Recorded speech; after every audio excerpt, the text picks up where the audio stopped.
I'm going to talk about the preparation of this virtual trip that we in Ankarstiftelsen made in August last year. My name is Ingrid Brauer, and I'm from the member organization Ankla.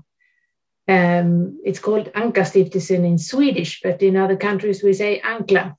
So we have about 10 partners, mainly in South America, and we are building schools. We do water treatment projects, football projects, social impact projects for various vulnerable groups such as children, women, prisoners, ex-combatants from guerrillas and indigenous groups and refugees in Colombia. And we have been there for about 25 years. And we've had a fruitful cooperation together with Entropica since 2014, mainly running water projects. But now lately, the last 3 years, also a project about alleviating poverty in indigenous communities.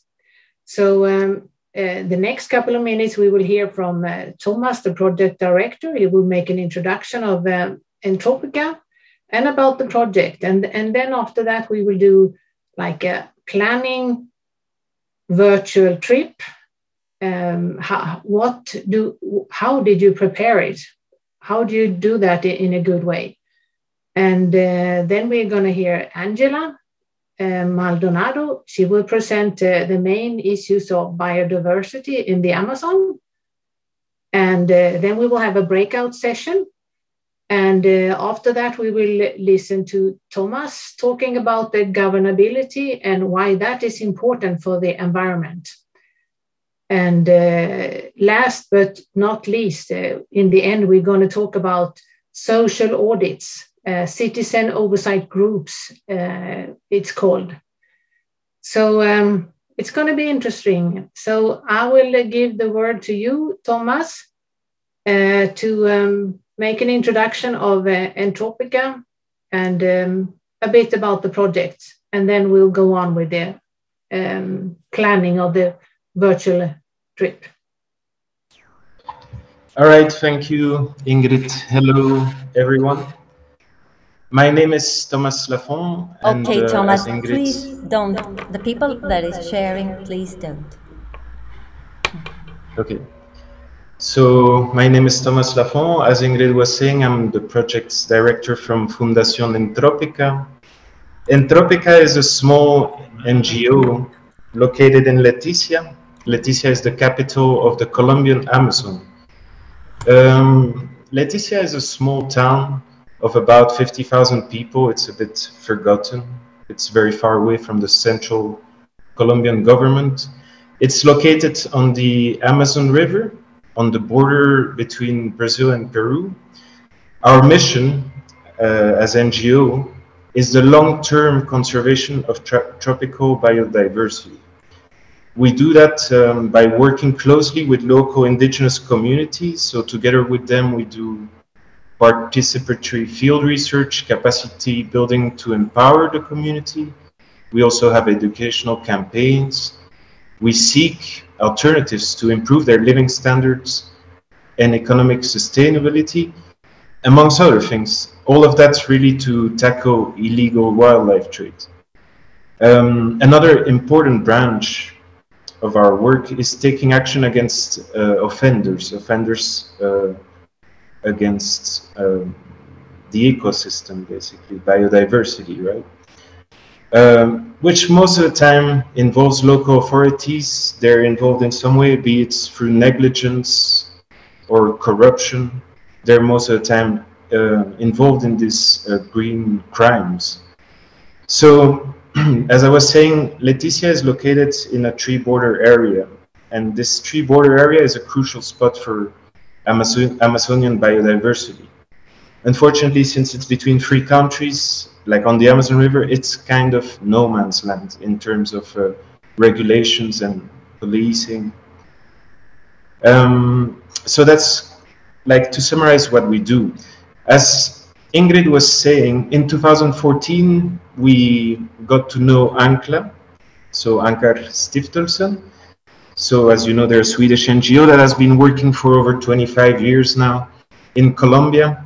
amongst other countries, mainly on social work. And together we've been working on what we call the water project. So the aim of the water project is to provide access to clean drinking water or potable water to indigenous communities in the Colombian Amazon. When we took over the project in 2014, we had water projects in about 5 indigenous communities.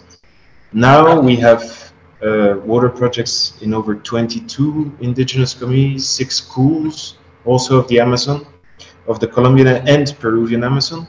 And the project has even expanded to other areas of Colombia, for example, in the vulnerable neighborhoods of Medellin, Medellin being the 2nd largest city in Colombia. And we've also got some water projects in the deserts of La Guajira, north of Colombia. So Leticia is completely south, the southern tip of Colombia, and La Guajira is the northern tip of Colombia. So it's been now 8 years. It's been, I think, a very fruitful collaboration we've had. We've started other projects together, like we have we are sponsoring children through Swedish donors for their studies. We've been building schools also. And in 2018, we've decided to jointly apply to SMC funding together. So them as member organization and us as local partners. The main aim of this project funded by SMC is to improve governability in the indigenous communities of the Colombian Amazon and also strengthen civil society. All of that in order to alleviate poverty in that area in the larger sense, and at the same time protect biodiversity. In the 2nd year of the implementation of this project, now we're going in the 3rd year of the implementation, we've had a virtual visit from SMC, and we're now going to, after this short video about the projects of Entropica, we will talk about how we organize this virtual trip. So now, Miriam, if you can, please, we can show the video on Entropica's work.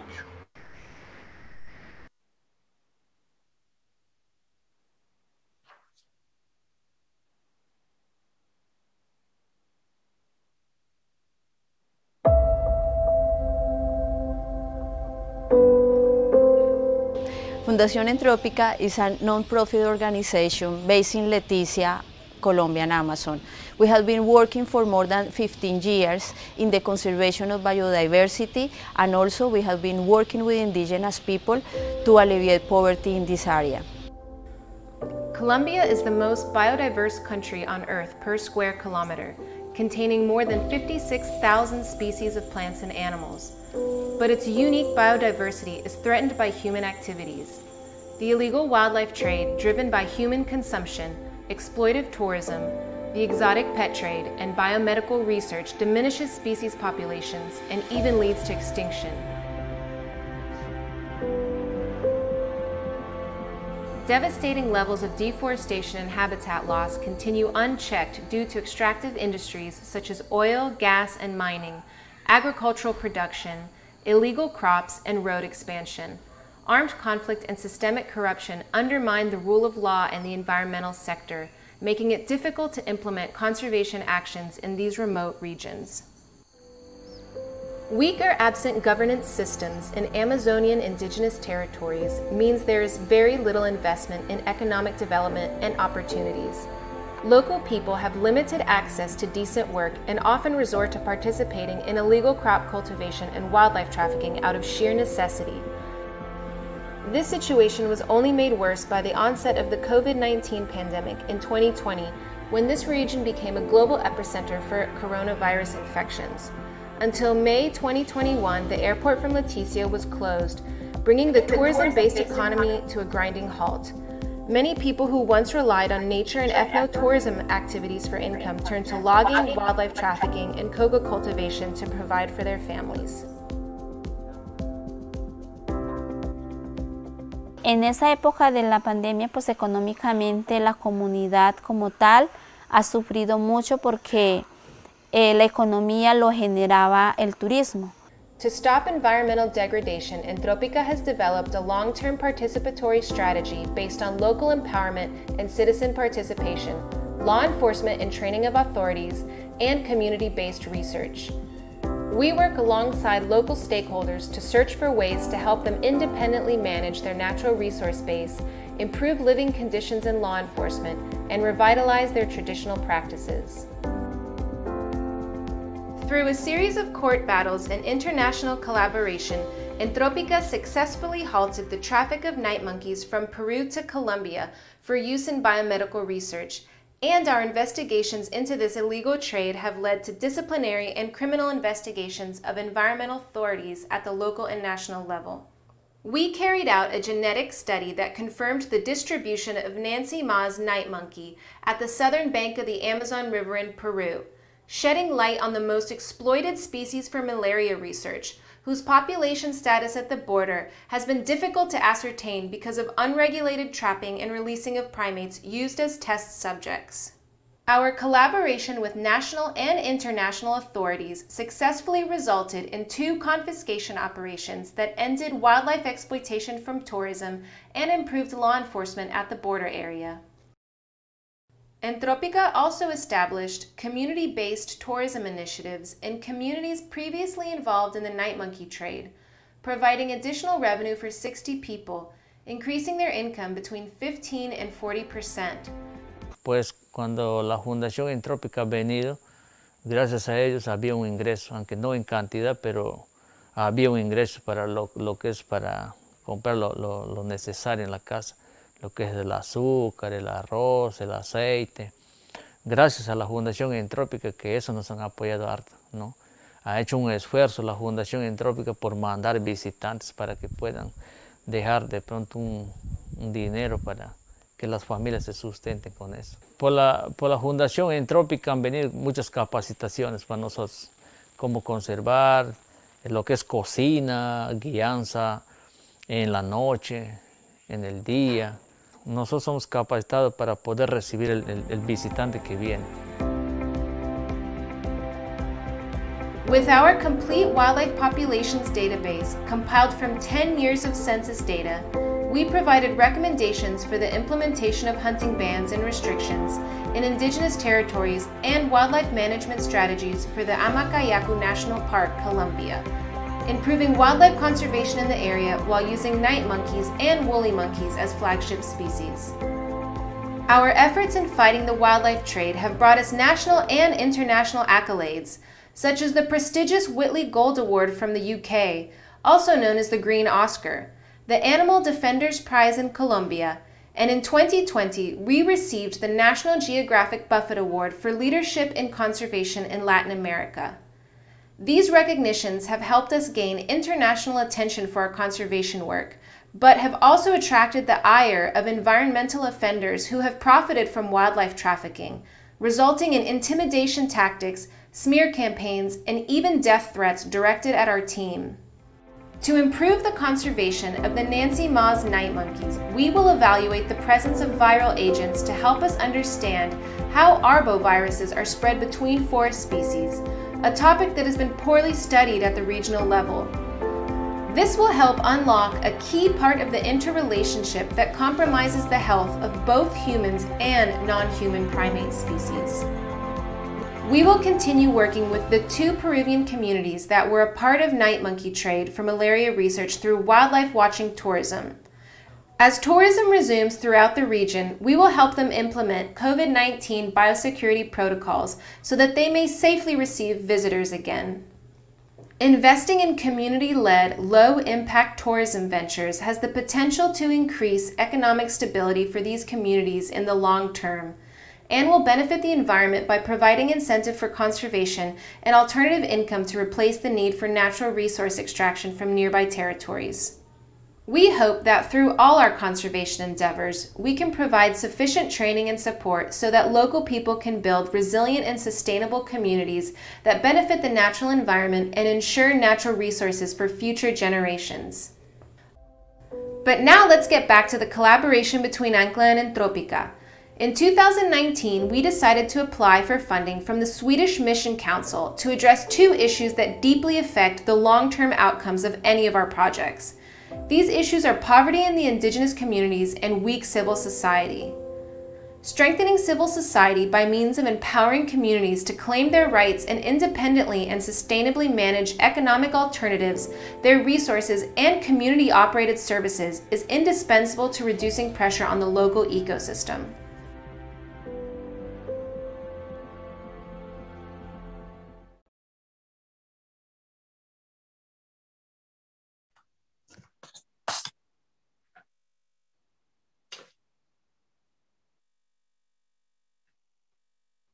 Okay, so now we should continue to talk about how we actually planned this virtual trip that was instead of a real visit that is normally planned for this project. So we actually started to plan the visit about 8 weeks in advance of this actual journey. Actually, we started already the day after we got the call from Miriam asking about to prepare a virtual visit. So this project is located in a very remote location, as you have seen on the videos. The little village is called San Antonio de los Lagos, and it's out in the jungle. So it actually takes about 48 hours to get there if you travel there. And now we were asked to set up a virtual meeting with actually meeting the people that live in the village. That creates some problems for us. What we easily could do was to set up an agenda of how to do the visit. I mean, present your partner organization, present your stakeholders, and present your project objectives and activities and results. But many things can go wrong. So we decided to do like a risk assessment to find out all aspects of what can go wrong. So Miriam, if you can share the little picture. So we used this Ishikawa model for fault finding, looking at different aspects of what can go wrong when you're planning a virtual event. So Tomas and I will walk you through with questions and answers that we asked ourselves and the preparation that we made because of this. So this model, it asks questions about machinery, about method, about management, about materials, about manpower or people, and what causes can be found and what can we do to mitigate the problems that we found in these areas. So firstly, we did the method part. As I said, we divided responsibilities, which person should prepare each part. Nothing strange with that. But what can go wrong here? Content-wise and time-wise. If we start with content-wise, Tomas. Yes, Ingrid. So no, content-wise, we needed to be clear on the message that we were going to convey to the participants of the virtual meeting. What is it we want to show, and how are we going to show it? And of course, time-wise, there is an agenda for the virtual meeting, just like for this meeting right now, for this inspirational day, and we need to be timely in the agenda items. So the time management was crucial in that aspect as well. So clear communication message and being timely with the agenda items was the most important part. Yeah, so we actually discussed a lot. What shall the participant remember after this travel? And that is what we really need to show. And we also knew that the stakeholders were very important. The indigenous community, the people itself, they are the important people. So what did we do to mitigate it?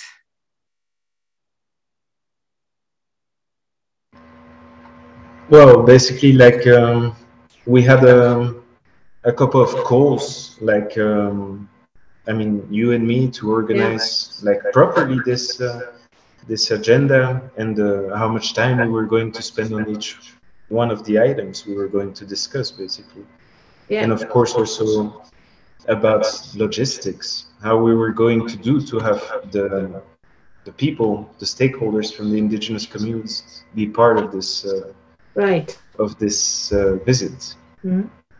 So let's go to the machinery part. What can go wrong with that? And the machinery in this case is internet, of course. There is absolutely no internet. Exactly, Ingrid. Like in the community, like right now we actually have 2 communities where we're working, but at that time it was only 1 community. Like as Ingrid was saying, it's like too remote to have access to the internet. They barely have access to phone signal, like the usual phone signal just to call people. So doing it over there was not an option. So we had to basically get them to Leticia, where we do have internet, although it's intermittent. I mean, if it rains, there is no internet. It's quite complex on that side as well. So it was a risk, but it was a better option to have it in Leticia and the office from Entropica than having it in the community. So that's one way we mitigated that risk. Mm-hmm. And also we said, you and I, we know every second time we have a meeting, it fails because of the internet connection. So we had to make sure that the key players of yourself and Angela needed to be in another location to make sure that this doesn't happen. So you actually ended up staying in Medellin, and I think Angela was in by the coastline somewhere. I don't remember where she was, but definitely she was in a location where they had better internet. Yes. Mm. Yeah, and then we said if there is a close lockdown of the internet that day of the event, we need to have a backup plan, another backup plan about the important indigenous people's participation. So yes, that's correct, Ingrid. Yeah. So together we thought maybe we were going to do videos. Yeah. Just in the worst case, like that the internet is not working, we could play these videos and it would kind of replace our virtual visit. So the videos would show basically what we had planned in the agenda, which was presenting Entropica, presenting the stakeholders, the project, the objectives, all of that, right? And we had a nice session of interviews with them. And we were kind of trying to think of what kind of questions was SMC going to ask them. So we kind of asked them those questions and then just recorded their answers, and we used that as our backup plan. So we got a filmmaker, which is actually, she's a member of Entropica, but doesn't work full-time with us. She lives in Bogota, and she was kind enough to go to Leticia, to the community, to do these videos for us. We really appreciate that a lot, of course.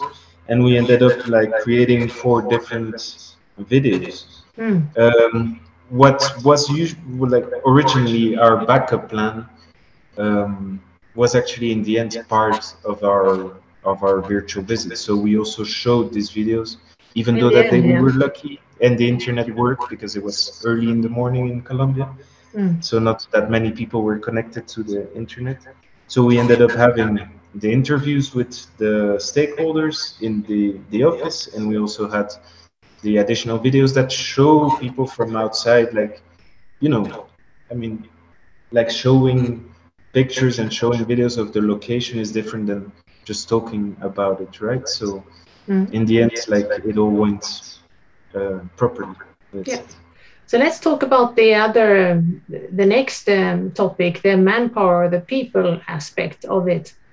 How do we make sure that the people actually come? The timing was quite critical because the meeting had to be around 4 o'clock in the afternoon, Swedish time, and that makes it 8 o'clock in Colombia. And people would have to walk or take a boat from their village to come there, to be there 8 o'clock in the morning. And then how do you make that happen? No, well, like we're lucky that in this project in particular, people are very engaged. So there was no real issue in getting them there. But at the same time, we made sure that they had boat transport. So we used Entropica's boats to go and get them, organize them, and we had also like made breakfasts to make sure everybody had some kind of power in them to be speaking to the other side of the world. You know, it's like it can be quite intimidating sometimes. Mm.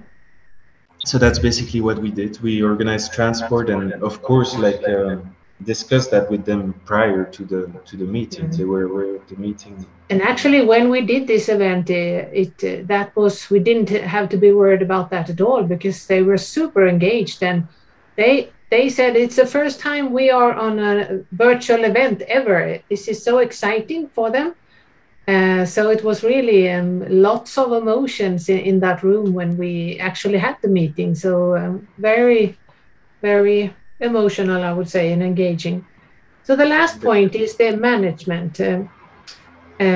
What can go wrong when you plan this event? And we just say preparation, preparation, preparation, and to have regular meetings and to actually do the things between these meetings, and to set timelines to when preparations and material shall be completed, and also to do like a dry run in advance to check the timeline.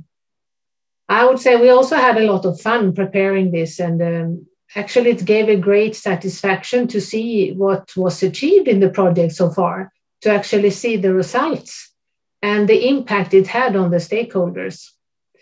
So with this, I think we should go on trying to keep our timeline, and give the word to Angela on the main issues of biodiversity in the Amazon. And after that, we're going to have a breakout session. Thank you very much, Ingrid. You're welcome. Okay, today, as we have the introductory video, so what I'm going to give you is an example of what we are doing in conservation using primates or monkeys as flagship species. Can you hear me properly? Could you confirm, please? Yes, it's fine. Okay, next one, please.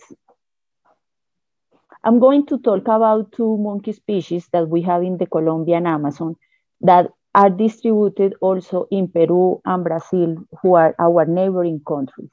I'm going to talk about the woolly monkeys, and I'm also going to tell you why they are excellent as flagship species.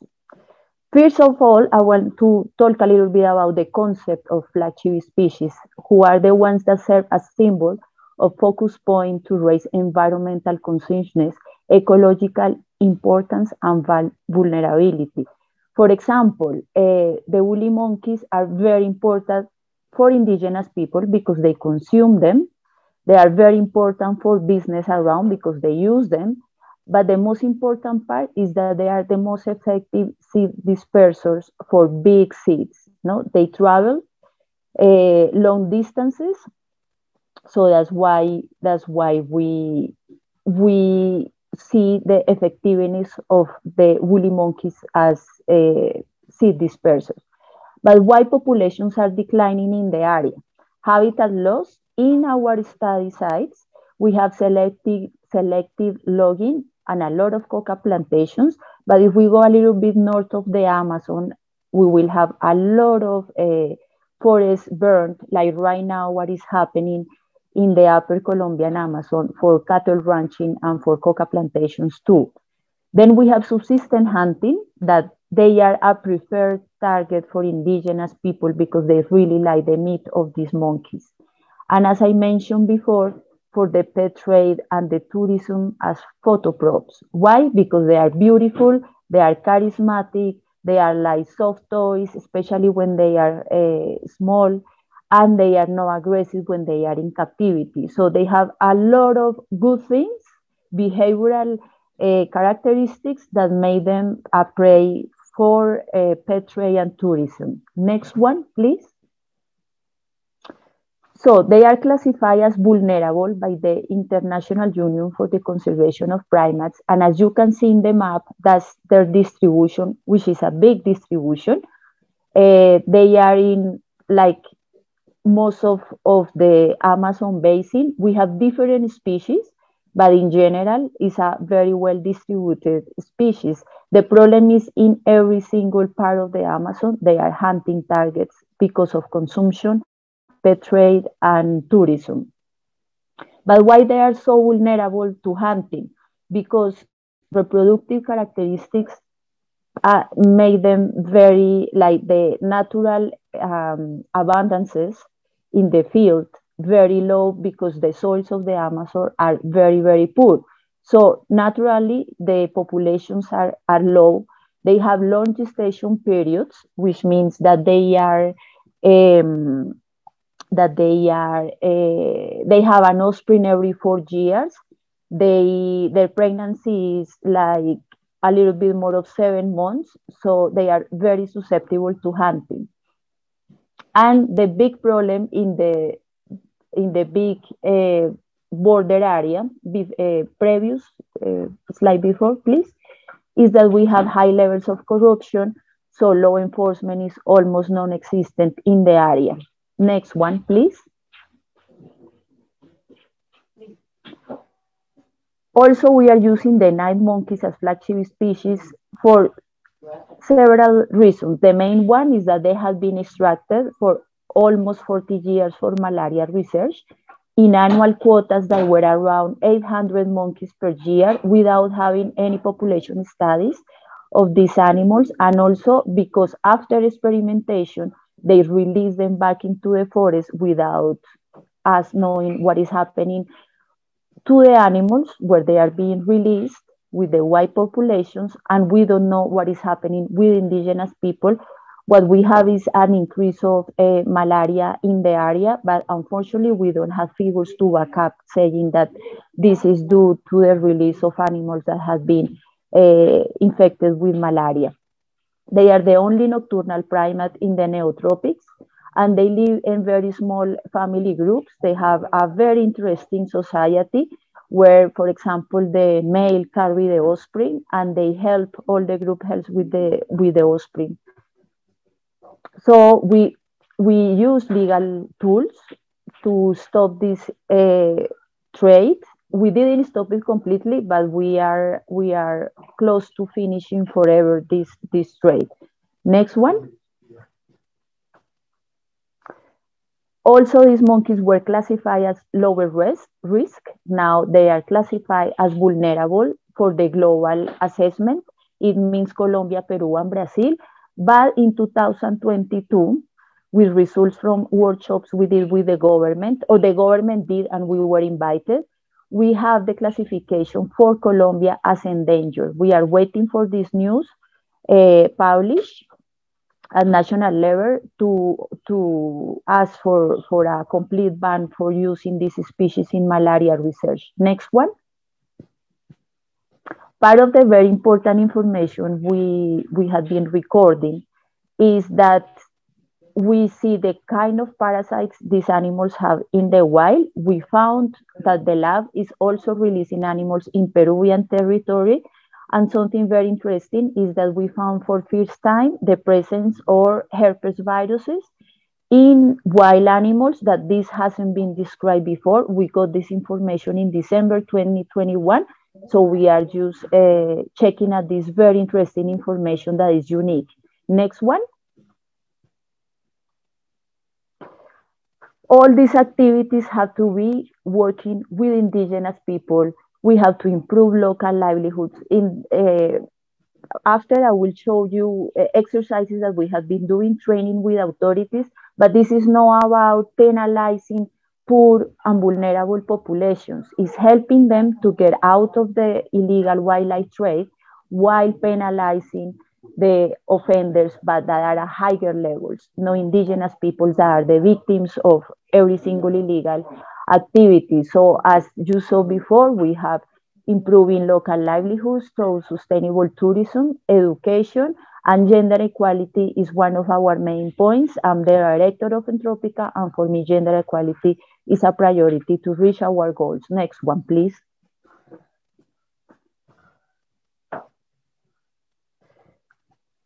So in 2018, after previous one, please. In 2018, and we contacted the governments from Colombia, the US, Lima, different governments saying, hey, we have a critical problem. We have a black hole of corruption or illegal activities in Colombia, Peru, and Leticia in the border area. So that was 2007. And 2018, we managed to have funding from the Department of Interior and the US Embassy in Lima and Bogota to do this training with, we have 85 participants from Colombia, Peru, the US, Brazil, and Chile. The Chilean ones were as prosecutors with a lot of training in wildlife enforcement. Next one, please. From this workshop, we have amazing results. We saw the participation of the police mainly.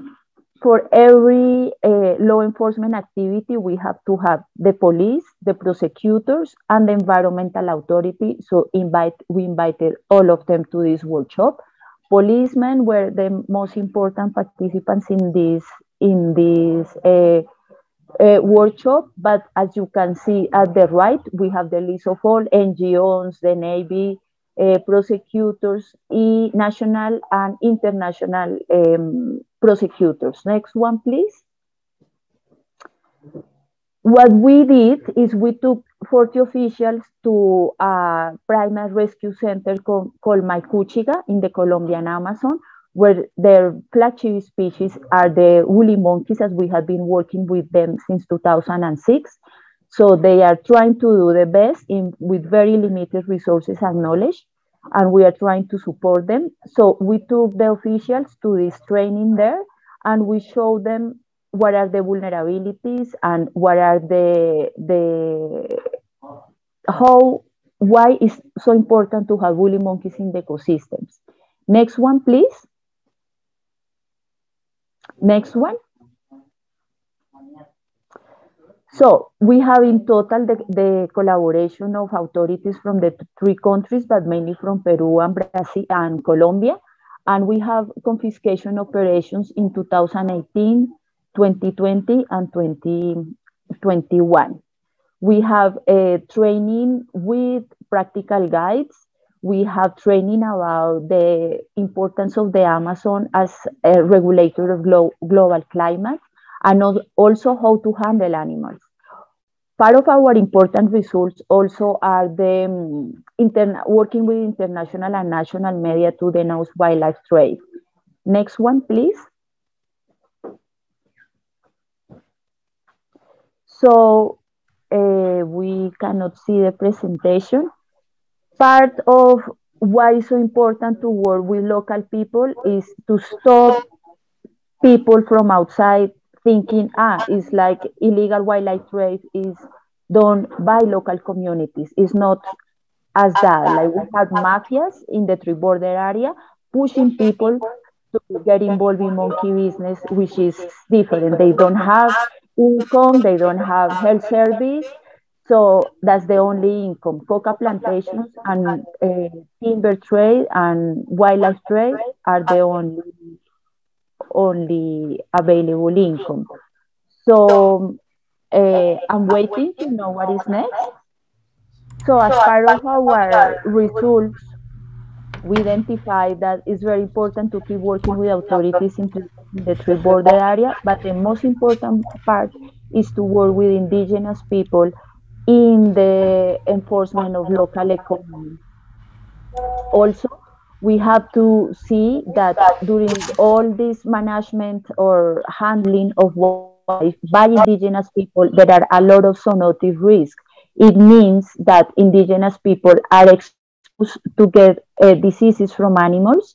And also with the COVID pandemic, we are trying to enforce the use of biosecurity protocols against COVID to protect indigenous people and also to protect wildlife. So the next step is to continue training indigenous people and organizations working with wildlife in the border area and the authorities in how to minimize the risk of zoonotic risks. It means diseases that we have between wildlife and people. Thank you very much.